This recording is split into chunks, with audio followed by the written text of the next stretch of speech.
ওকে বলুন যে ওকে জেলে যেতে হবে এরপর, ও যেন সাবধান হয় তার জন্য। সেই জন্য তারা ওখানে ছেড়ে দিয়ে এসছে। তবে সুপ্রিম কোর্ট 1 মাস পিছিয়ে দিল, 1 মাস না পিছিয়ে আমি বলছি দেখুন, সুপ্রিম কোর্টের তো পারফরমেন্স আপনারা আগেও দেখেছেন। আরজি করের কেসটা সুপ্রিম কোর্টের প্রধান বিচারপতি পুরো খেঁচিয়ে দিল।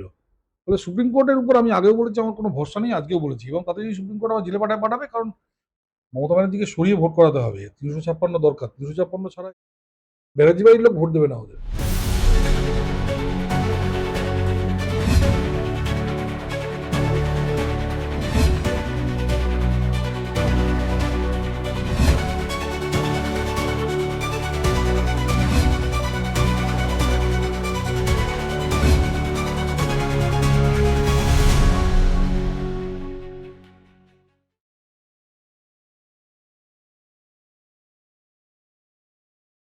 স্যার, ফের একবার রাজ্য থেকে জঙ্গি উদ্ধার হলো মালদা থেকে। দিল্লির টিম জঙ্গি অভিযান চালাচ্ছিল 10 দিন ধরে। মালদা থেকে দুজনকে উদ্ধার করলো, তাদের ফোনের কন্ট্যাক্ট থেকে। তামিলনাড়ুতে আরো 6 জনকে উদ্ধার করলো, যাদের সব বেশিরভাগটাই বাংলাদেশি জঙ্গি। দেখুন, দক্ষিণ 24 পরগনা, নদিয়ার উত্তর, মালদা, মুর্শিদাবাদ, দিনাজপুরে ভরে গেছে জঙ্গিরা। এবং একটা জিনিস লক্ষ্য করবেন যে মাত্র 1.5 বছরের অর্গানাইজেশন বানিয়ে বাংলাদেশে ঠিক আমাদের বর্ডার বরাবর বেশ কয়েকটা জেলায় জামাত জিতলো, অন্য কোথাও জিততে পারেনি। না বাংলাদেশের ভিতরে, না আসাম বর্ডারে, না ত্রিপুরা বর্ডারে, না মণিপুর বর্ডারে, তাহলে এখানে জিতলো কি করে? এরা অর্গানাইজেশন তৈরি করেছে কিন্তু আমাদের এই জেলাগুলোতে। কারণ 2024 জুলাই পর্যন্ত শেখ হাসিনা ওদের ঢুকতে দেননি। ওদের মানে একদম মানে পিটিয়ে বের করে দিয়েছে। ওরা অর্গানাইজেশনটা আমাদের এখানে তৈরি করেছে, এবং এই তৈরি করতে প্রথম সাহায্য করেছে এখানে সিপিএম। তারপর তৃণমূল আসার পর তো একদম পুরো গ্রিন সিগন্যাল দিয়ে দিয়েছে, যা ইচ্ছে তাই করো এখানে। তো তার ফল আমরা দেখছি। এর আগে ওই মঙ্গলকোটে একবার গন্ডগোল হয়েছিল। তারপর তো ঘটনা হচ্ছে, এটা আমাদের এখানকার পুলিশ প্রশাসন এবং আমাদের দুই মুখ্যমন্ত্রী মমতা ব্যানার্জি এবং বুদ্ধদেব ভট্টাচার্য, বুদ্ধদেবকে অনিল বিশ্বাস বাধ্য করেছে। তো তারা তাদের ইন্সপিরেশনে হয়েছে, কারণ শেখ হাসিনা কিন্তু ওখানে খাতা খুলতে দেয়নি। এবং এখানে আমি বাংলাদেশের উপর আমি রাগ হয়েছে, এই হয়েছে, কিন্তু একটা জিনিস মানতে হবে যে বাংলাদেশ কিন্তু জামাতের মতো একটা দলকে মাথায় তোলেনি। আমি বহুবার বলেছি, বাংলাদেশিরা কিন্তু বিজনেস বোঝে। ওরা কিন্তু ইরানিয়ান না। ইরানিয়ানরা যেমন দুম করে রেভলিউশন এনে 50 বছর ভুগছে, বাংলাদেশ সেই ভুলটা করেনি। ওরা জানে ওদের জন্য কোনটা ভালো, যেটা আমরা পশ্চিমবঙ্গের মানুষ বুঝি না। তো এখানে অর্গানাইজেশন এখানে তৈরি করেছে এরা। এই কারণেই কি মমতা ব্যানার্জি এই যে বিএসএফ কে কাঁটাতারের জমি দিতে মানে কাঁটাতার দেওয়ার জন্য জমি দিচ্ছে না? বলাই বাহুল্য, বলাই বাহুল্য। এখানে আপনি বলুন না, 600 কিলোমিটার জমি উনি দিচ্ছেন না কেন? কারণ যাতে এরা এখানে অর্গানাইজেশন তৈরি করতে পারে। কারণ অর্গানাইজেশন জামাত যে তৈরি করেছে গত 15 বছর, সেটা এই শেখ হাসিনার সময় সেটা করেছে আমাদের রাজ্যে। কারাগারটা দিয়ে দিলে তো অর্গানাইজেশন বন্ধ হয়ে যাবে, ওদিকে গেলে গুলি করে মেরে দেবে ওদের। তখন উনি ছিলেন, এখন তারেক এসছে, তারেকও আশা করি ওই ওই পথেই যাবে। কেউ নিজের ঘাড়ের উপর এইরকম সব আজেবাজে লোককে রাখে? ওদের তো বাঁচতে হবে। দেখুন, বাংলাদেশি যে মুসলিম যে বাঙালিরা আছে, তারা কিন্তু ব্যবসাটা বোঝে। এরা একসময় তো বৌদ্ধ ছিল, পাল পাল যুগে সারা পৃথিবী রাজত্ব করেছে। তারপর পাল যুগের পর ধীরে ধীরে ওই তখনকার বুদ্ধিস্ট যারা, তারা মুসলমান হয়ে যান। তো যে জন্য ব্যবসা ওদের রক্তে আছে। যে জন্য দেখছেন না, গার্মেন্ট ইন্ডাস্ট্রি এস্টেটটা ওরা পারলো, আমরা পারলাম না। কেন পারলাম না? কারণ ওরা বিজনেসটা বোঝে, এবং ওরা বিজনেসটা বোঝে বলেই ওরা জামাতকে জিতায়নি। আনফর্চুনেটলি আমরা 49 বছর ধরে কতগুলো লেফটিস্ট দলকে জিতিয়ে আসছি। তার ফল আমরা ভুগছি। আমাদের এডুকেশন শেষ, ইন্ডাস্ট্রি শেষ, সব শেষ আমাদের। এটি বহুল প্রচারিত পত্রিকা প্রকাশ করেছে যে তৃণমূল কংগ্রেসের সঙ্গে জামাতের যোগ রয়েছে। বাংলাদেশের প্রধানমন্ত্রী শেখ হাসিনা তিনি নরেন্দ্র মোদীর হাতে কিছু তথ্য তুলে দিয়েছেন, তাতে দেখা যাচ্ছে সারদার যে টাকা, সেই টাকা বাংলাদেশে পাচার হয়েছে। রাজ্যের শাসক দলের একাধিক নেতৃত্বের সঙ্গে জামাতের যোগ রয়েছে। ইডি তদন্ত করা উচিত। এর আগে ইমরান বলে সিমির যে প্রতিষ্ঠাতা, সে এখানে ছিল। এবং এর যেটা ঘটনা ঘটছে এই জামাতের সঙ্গে এদের এই গন্ডগোলের জন্য, আমাদের যে গত 50 বছর আমাদের এখানে যে মুসলিমরা ছিল, যাদের আমরা নিজেদের ভাই বলে মনে করতাম, বন্ধু বলে মনে করতাম, তাদের সঙ্গে আমাদের রিলেশন খারাপ হয়ে যাচ্ছে। এবং এটা খারাপ করার পিছনে এই পলিটিক্স, এই যে এদের সবাইকে মানে আপনার বানিয়ে দিচ্ছে এদের, মানে এই জামাতকে যে মাথায় তুলছে। আজ থেকে 15 বছর আগে এইসব সমস্যা ছিল না। 15 বছর না, এটা অনিল বিশ্বাসের সময় থেকেই হচ্ছে। অনিল বিশ্বাসকে বুদ্ধবাবু 2000 সালে বলেছিল, তো অনিল বিশ্বাস বুদ্ধবাবুকে চাপিয়ে দেয়। তো মোটামুটি সেই সময় থেকেই এখানে এই প্রশ্রয়গুলো, যখন একটা গভর্নমেন্ট পারফর্ম করে না, তখনই তারা এইসব মানে বাজে এলিমেন্ট গুলোকে এরা মাথায় তোলে। এবার ওখানে শেখ হাসিনা অ্যালাউ করেনি, আমাদের এখানকার মুখ্যমন্ত্রী অ্যালাউ করেছে। না না, থাকতেই পারে, এবং এটা নিয়ে তদন্ত হওয়া উচিত। ইডি তদন্ত হওয়া উচিত, ইডির এই মানি ট্রেলটা ট্র্যাক করা উচিত, এবং থাকলে তাদের জেলে পড়া উচিত। অবশ্যই ইডি তো কিছুই করতে পারলো না, যা দেখলাম। কি বলবো, এই তো ইডি এখন কোর্টে কোর্টে ঘুরে বেড়াচ্ছে। তো এরা কতদূর ইডির ক্ষমতা আছে, সংবিধান তাদের কি পাওয়ার দিয়েছে আমি জানি না। এই আপনি ইডির কথা বললেন, ইডি এবং আইপ্যাক এর মধ্যে যে মামলা, সেই মামলা হওয়ার কথা ছিল 18ই ফেব্রুয়ারি, ডেট আবার পিছিয়ে গেছে 18ই মার্চ। সিপিএম থেকে বলা হচ্ছে এখানে সেটিং রয়েছে, সেটিং না থাকলেই বারবার মামলা পিছনে, এটা হয় না। দেখুন, সবচেয়ে বড় সেটিং কিন্তু সিপিএম করে রেখেছে। আমি তার একটা উদাহরণ দিই। পশ্চিমবঙ্গে যে কজন উপাচার্য আছে এরা সবাই সিপিএম কে ধরে চাকরি পেয়েছে। যে কজন পশ্চিমবঙ্গের উপাচার্য, এই কবার উপাচার্য হলো, তারা সবাই সিপিএম কে। আপনি এখানকার যারা প্রিন্সিপাল আছে তাদের 99% সিপিএম কে ধরে চাকরি পেয়েছে, চিরকুটে চাকরি পেয়েছে। এখানকার ইউনিভার্সিটি রেজিস্ট্রার যারা, তারা সিপিএম কে পেয়েছে। নন ডাব্লিউবিসিএস যে জয়েন্ট সেক্রেটারি, ডেপুটি সেক্রেটারি আছে, এদের একটা বড় অংশ যাদবপুরে বা প্রেসিডেন্সিতে এক সময় এসএফআই করতো।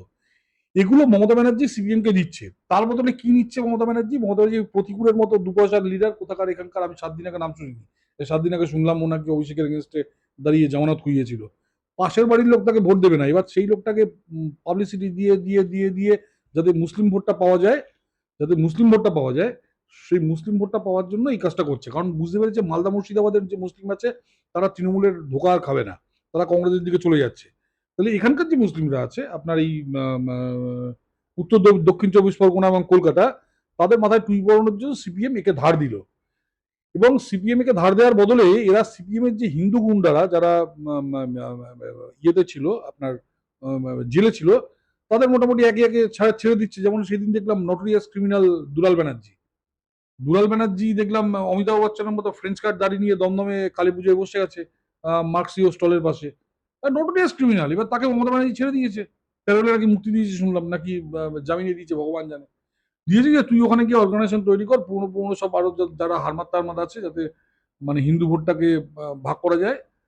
তো এই করে এদের সব ছেড়ে দিয়েছে, আর তার বদলে এই মুসলিমকে ধার দিল আর কি। এটা এদের সঙ্গে এরা আবার সেই নো ভোট টু বিজেপিতে নেমেছে, এবং আমি আপনাকে দেখিয়ে দেবো। গতকাল বারাসাতে এরা প্রোগ্রাম করেছে, আমি আপনাকে ফটো পাঠিয়ে দেবো। গতকাল বারাসাতে এরা প্রোগ্রাম করেছে যে যে করে বিজেপিকে আটকাক, লাল ব্যানারের আন্ডারে। এদের প্রধান শত্রু বিজেপি, এদের সঙ্গে মানে। আর আরেকটা কথা বলছি, যদি তৃণমূলের সঙ্গে কোন রকম প্যাক্ট থাকতো বিজেপির, তাহলে তো আইপ্যাকের ওখানে অ্যাটাকই করতো না। দরকারই ছিল না আইপ্যাকের ওখানে অ্যাটাক করার, চিফ মিনিস্টারকে ডাকার। চিফ মিনিস্টার এত কোটি টাকা খরচ করে সুপ্রিম কোর্টে যাওয়ার দরকার ছিল না। আপনি জানেন যে আইপ্যাকের যে ওই ঘটনা আছে, ইডির একটা অফিসারের পক্ষে সম্ভব না পুলিশের ডিজির এগেনস্টে ঝামেলা করা। সেই জন্য তারা ওখানে ছেড়ে দিয়ে এসছে। তবে সুপ্রিম কোর্ট 1 মাস পিছিয়ে দিল, 1 মাস না পিছিয়ে, আমি বলছি দেখুন, সুপ্রিম কোর্টের তো পারফরমেন্স আপনার আগেও দেখেছেন। আরজি করের কেসটা সুপ্রিম কোর্টের প্রধান বিচারপতি পুরো খেঁচিয়ে দিল। ফলে সুপ্রিম কোর্টের উপর আমি আগেও বলেছি আমার কোনো ভরসা নেই, আজকেও বলেছি। এবং তাতে যদি সুপ্রিম কোর্ট আমার জেলে পাঠাবে, কারণ সুপ্রিম কোর্ট এমনি, সুপ্রিম কোর্টে যাওয়ার মতো ক্ষমতা আমার নেই, আমার না, দেশের 99.99% লোকের সুপ্রিম কোর্টে যাওয়ার ক্ষমতা নেই। তো এটা ডিক্টেটর হিসেবে কাজ করছে আমাদের দেশে। তো কিছু বলার নেই। হ্যাঁ, এখনো নির্বাচনের বাকি আছে বেশ কিছুদিন। তার আগে দেখা যায় ভাঙড় উত্তপ্ত, বোমা পাওয়া যাচ্ছে, ক্ষেত ভর্তি বোমা সুতলি এইসব পড়ে রয়েছে। এমনকি মন্ত্রী চন্দ্রনাথ সিনহার ঘনিষ্ঠের গেস্ট হাউস, সেখানে বোমা তৈরি হচ্ছে। না, এবার তো এইভাবে যেত, তবে এইবার কিন্তু পারবে না সেটা। এটা দেখুন শেষ চেষ্টা করছে, যেমন এসআইআরটা করতে দিল না, ঠিক সেরকম ভোট লুট করবে। বহু গ্রামে, ঝাড়গ্রাম থেকে শুরু করে বিভিন্ন জায়গায় গ্রামে এরা হিন্দুদের গ্রাম ছাড়া করছে। হিন্দুদের বলছে যে তোরা ভোটের পর আসবি। বহু লোকের এরা ভোটার কার্ড কেড়ে নিচ্ছে। এবার এসআইআর করতে দিচ্ছে না, কারণ এসআইআর হলে একটা ভোটার কার্ড তৈরি হয়ে যাবে, ভোটার কার্ড লাগবে না, সেজন্য এসআইআরটা পর্যন্ত করতে দিচ্ছে না। বহু লোকের ভোটার কার্ড কেড়ে নিয়েছে। তো এই ধরনের অত্যাচার মানে মারা যাওয়ার আগে, ওই নেবার আগে প্রদীপ দপ করে জ্বলে উঠে, এরা সেই দপ করে জ্বলে উঠছে। এবার বুঝতে পারছি যে জনসমর্থন নেই, তার সঙ্গে এবার ভোট ঠিকঠাক হবে, প্রসেস চেঞ্জ হচ্ছে ভোটিং এর, তো ভয় পাচ্ছে, সেই জন্য বোম বানাচ্ছে। কিন্তু বোম মেরে তো এইসব যুদ্ধ জিতে যায় না। তাহলে তো জাপান দ্বিতীয় বিশ্বযুদ্ধ জিতে যেত। সব যুদ্ধ সব অস্ত্র দিয়ে জিতে যায় না। এই এসআইআর প্রক্রিয়া চলাকালীন নতুন করে প্রায় 6 লক্ষ এমন নাম বেরিয়েছে যারা অবৈধ ভোটার। সম্ভবত আরো বেরোবে। তো এই অবৈধ ভোটার বেরোবে, তার থেকেও যেটা আমরা ভয় পাচ্ছি সেটা হচ্ছে যে যাদের নাম বাদ গেছে তাদের মধ্যে একটা বড় পোর্শন কিন্তু নাম বাদ যাওয়ার কথা নয়। তাদের জোর করে তাদের ভোটার কার্ড কেড়ে রেখেছে, বা বহু লোক ভয়ে আপনার হিয়ারিং এ যেতে পারছে না। যারা হিন্দু তাদের গার্ড করছে যে তোমরা হিয়ারিং এ যেতে পারবে না। এবার লোকজন তো ভয় পায়, সেই ভয়ে যাচ্ছে না আর কি। ভোটের আগেই মার্চ মাসের 1 তারিখ থেকে রাজ্যে আসছে কেন্দ্রীয় বাহিনী, 1 তারিখ থেকে 240টি কোম্পানি এবং 10 তারিখ থেকে আরো 240টি কোম্পানি রাজ্যে আসছে। কিন্তু এই বিষয়টাকে কিভাবে দেখছেন? দেখুন, এইটা কালকে আমার বন্ধু এবং আইপিএস দেবাশিস ধর, আপনারা একবার দেবাশিস ধরের কাছে এই ব্যাপারটা একটা ইন্টারভিউ নেবেন, আমি আপনাকে রেকমেন্ডই করছি। দেবাশিস ধর, যিনি নাকি আইপিএস অফিসার, এবং উনি কোচবিহারে ওই শীতলকুচিতে যে গোলাগুলি চললো সেই সময় উনি ওখানে ছিলেন। ঘটনা হচ্ছে, এই পুলিশ যদি এখানকার ডিএম বা এখানকার এসপিরা যদি কন্ট্রোল করে, তাহলে একটা সমস্যা আছে। দেবাশিস বাবু আরো যেটা বলছেন যে এই পুলিশদের অনেককে পারচেস করে নেওয়া হয়, যেমন কাউকে ডাব খাইয়ে, কাউকে এটা খাইয়ে ওটা খাইয়ে পারচেস করে নেওয়া হয়। সেগুলো যাতে না হয়, একটা ভিজিলেন্স দরকার। এবং আমি আপনাকে এই ব্যাপারে বলছি, এই এরা কি করে কন্ট্রোল করে, আপনি দেবাশিস বাবুর সঙ্গে একবার আপনারা কথা বলুন, ভীষণ ডিটেলস আপনারা জানতে পারবেন যে কিভাবে এই জিনিসটা চলে। মানে আমি নিজেই রেকমেন্ড করছি দেবাশিস বাবুর সঙ্গে কথা বলার জন্য। এই যে আপনি বললেন যে তাদেরকে কিনে নেওয়া হয়, হুম। এইভাবে যদি কিনে নেওয়া হয় তাহলে কি সঠিকভাবে ভোট করানো সম্ভব হবে? এর মধ্যে ভিজিলেন্স রাখতে হবে। দেখুন, একটা সিস্টেম পৌঁছে গেলে যেটা হয়, ভিজিলেন্স রাখতে হবে। মানে কিছু, মানে মানুষের লোভ দিন দিন বাড়ছে, প্রত্যেকটা মানুষ লোভী হয়ে যাচ্ছে। এর মধ্যে ভিজিলেন্স রাখতে হবে, উপর থেকে ডিএমদের ডিএমদের চেঞ্জ করতে হবে, এসপিদের চেঞ্জ করতে হবে। পশ্চিমবঙ্গে এক্সিস্টিং যে ডিএম এসপিরা আছে, তারা থাকলে পারচেজ হবে। ডিএম এসপি চেঞ্জ করতে হবে। এবং সবচেয়ে বড় কথা, মমতা ব্যানার্জির আন্ডারে যদি ভোট হয়, তাহলে এই জিনিস হবেই। মানে মমতা ব্যানার্জিকে সরিয়ে ভোট করাতে হবে, 356 দরকার। 356 ছাড়া এখানে ভোট করা কিন্তু, আমি নিজেই বলছি, ডিফিকাল্ট। সম্ভব না তা বলছি না। পশ্চিমবঙ্গে দেখুন, 1972 থেকে যে যে পরিবর্তন এসছে, প্রত্যেকটা পরিবর্তনে কিন্তু বাইরে থেকে একটা ফোর্স দিতে হয়েছে, নাহলে পরিবর্তন আসে। যেমন 1972 সালে সিদ্ধার্থ শঙ্কর রায় এসেছিলেন 356 জারি করে। 77 সালে জ্যোতিবাবু ক্ষমতায় এসে 300, কেউ আন্দোলন করে আসেনি। 2011-তে মমতা ব্যানার্জি পাওয়ারে এসছেন, এখানে এনআইএ এর একজনকে বসিয়ে, এম কে নারায়ণনকে কংগ্রেসের সঙ্গে হাত মিলিয়ে বিভিন্ন বাম নেতাদের ব্ল্যাকমেল করে, এটসেট্রা এটসেট্রা। 356 হয়তো করেনি, কিন্তু একটা ভীষণ প্রেশার দিল্লি থেকে দিতে হয়েছে, তবে এখান থেকে বামেরা গেছে। তো আমি বিশ্বাস করি যে আম, মমতা ব্যানার্জি মানে আরো শক্তিশালী বামেদের থেকে, এবং ওনাকে রেখে ভোট করলে কিন্তু it will be tough competition. কিন্তু উনি যদি না থাকেন, আমি বলছি 10টা লোক ওনার সঙ্গে থাকবে না। যেদিন তৃণমূল কংগ্রেসে, যেদিন মুখ্যমন্ত্রী পদে উনি থাকবেন না, পুরো তৃণমূল, ভাইপো আর পিসি ছাড়া ওদের বাড়িতে ব্যানার্জি বাড়ির লোক তারাও থাকবে না ওদের সঙ্গে। ব্যানার্জি বাড়ির লোক ভোট দেবে না ওদের। অন্যদিকে এই যে এসআইআর প্রক্রিয়া চলছে, সুপ্রিম কোর্ট জানিয়েছে জুডিশিয়াল অফিসার যারা, তারাই এবার থেকে শুনানির দায়িত্ব নেবে এবং তাদের কথাই হবে সুপ্রিম কোর্টের শেষ কথা। হলে ভালো, একটু বেটার। জুডিশিয়াল অফিসাররা, তারা, তাদের কাছে একটু ইন্টিগ্রিটি কিছুটা আশা করা যায়। তবে স্টিল আমি, মানে জুডিশিয়াল সম্বন্ধে কিছু বলা উচিত না বলে আমি বলছি না, কিন্তু প্রত্যেকেই তো মানুষ। আমি 100% আমি গ্যারান্টি দিচ্ছি না, দেখা যাক। সময় এদেরও কেনার চেষ্টা করবে, তবে মনে হয় কিনতে পারবে না। এদেরও পারচেস করার চেষ্টা করবে এটসেট্রা, কিন্তু আমার মনে হয় এখন যে সিস্টেম চলছে, তাতে এটা সম্ভব না। অন্যদিকে এই যে 7জন ইআরও এআরও এদেরকে এফআইআর করা হলো, এদের নামে 3জন মাইক্রো অবজারভারকে সাসপেন্ড করা হলো। মমতা ব্যানার্জি বলছেন যে যাদের বিরুদ্ধে ব্যবস্থা তাদের পাশে আছে সরকার, ওরা ডিমোশন দিলে আমি প্রমোশন দেবো। না, এটা এটা উনি কিন্তু প্রথম থেকে করে আসছেন। উনি যত ভালো অফিসার, যেমন দেবাশিস বাবুর কথা বললাম, বিনা দোষে দেবাশিস বাবু একজন আইপিএস, তার জীবনটাকে নষ্ট করে দিয়েছে। তাকে কেস দিয়ে বসিয়ে দিয়ে তার জীবনটা পুরোপুরি নষ্ট করে দিয়েছে, এবং তাকে গতবার ইলেকশনে দাঁড়াতে দেননি।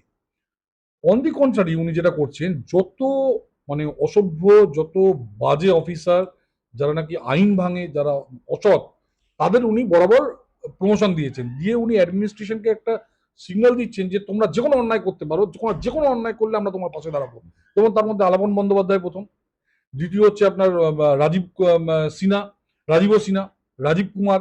তারপর আরো এলেবেলে যেসব অফিসার টফিসার দেখছেন, যারা যারা সব রিটায়ার করেছে, তাদের সব 2 লাখ 2.5 লাখ টাকা। আলাপন বন্দ্যোপাধ্যায়ের তো ভাইয়ের বউকে চাকরি দেওয়া হলো 1 লাখ না 1.5 লাখ টাকা দিয়ে। আলাপন বন্দ্যোপাধ্যায়ের বউ এই নিয়ে তৃতীয়, 48% নাম্বার পেয়ে এই নিয়ে তৃতীয় বিশ্ববিদ্যালয়ের ভাইস চ্যান্সেলর। তো উনি এই সিগন্যালটা উনি বহুদিন ধরে দিয়ে আসছেন যে তোমরা যদি আমার সঙ্গে থাকো, তোমরা যত ইচ্ছে চুরি করো, অন্যায় করো, এই করো, আমি তোমার সঙ্গে আছি। এটা উনি নতুন বলছেন না, এটা উনি বহুদিন বলছেন। এবং এটা সিগন্যাল দেওয়া যে তোমরা নির্বাচন কমিশনের কথা শুনো না, আমাকে চুরি করতে দাও ভোটে, আমায় রিগিং করতে দাও, আমার বুথ দখল করতে দাও, তাহলে আমি যদি পাওয়ারে আসি, আমি তোমাদের আবার চুরি করতে দেবো, আবার তোমাদের আমি ডাকাতি করতে দেবো। গতকাল সুকান্ত মজুমদারের নামে আইনি নোটিশ এনেছেন প্রাক্তন ডিজিপি রাজীব কুমার। কিসের নোটিশ এনেছে? ভাবমূর্তি ক্ষুণ্ণ করেছে। আরে রাজীব কুমার একটা চোর, একটা বাটপার, একটা বদমাইশ লোক, তার আবার ভাবমূর্তি। ভাবমূর্তি তো ভদ্রলোকের হয়, উনি উত্তর দিয়ে দেবেন, সুকান্ত বাবু এর উত্তর দিয়ে দেবেন, কোনো চিন্তা নেই। রাজীব কুমার আবার লোক, তার আবার ভাবমূর্তি। একটা কোনো ভদ্রলোক হয়, তার ভাবমূর্তি হয়। তারা অরুণ প্রসাদ চ্যাটার্জি ম্যাটার্জি টাইপের লোক হয়, বা অরুণ প্রসাদ মুখার্জি বা সঞ্জয় মুখার্জি এদের মতো আইপিএস হয়, তো বুঝলাম তার একটা ভাবমূর্তি হয়। রাজীব কুমার আবার একটা লোক, যার পুরো জীবনটাই ঘাপলার উপর দাঁড়িয়ে। রাজীব কুমারকে বলুন যে ওকে জেলে যেতে হবে এরপর, ও যেন সাবধান হয় তার জন্য। দিলীপ ক্ষমতা থেকে চলে গেলে মোটামুটি বাকি জীবনটা জেলে কাটাতে হবে, এত অন্যায় করেছে ও সারা জীবনে।